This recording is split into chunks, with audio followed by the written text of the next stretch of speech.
אני צריך בדיקת שנייה. חשבתי, אמרתי,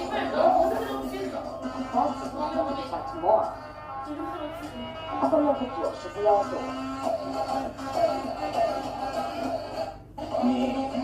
אוכל לטפל במקרה שלך, אבל ריבוי חברים בינוניים זה משהו שמצריך מישהו יותר ניסיון.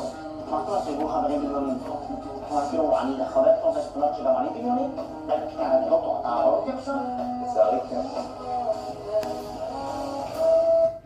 רוני, בוא רגע נזכור שיש לנו אוהב משותף. מיקה קשורה עכשיו. רגע, שנייה, אני לא טוב, אתה רואה אותי עכשיו? לצערי כן.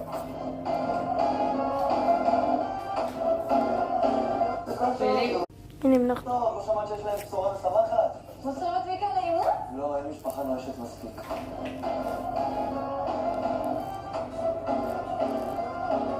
טוב. הסיילנס של אמא. אתה יודע, 42 דציבלים מהדירה הזאת. אתה יודע מה זה אומר? שוב איתך במסיבות.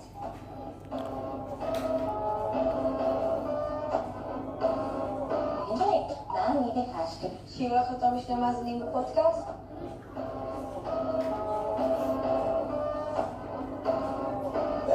מיקה, מה קורה? הכל בסדר? כן, למה? פשוט השעה 10 בבוקר ואתה לא הלשנת על אף אחד, זה מדאיג.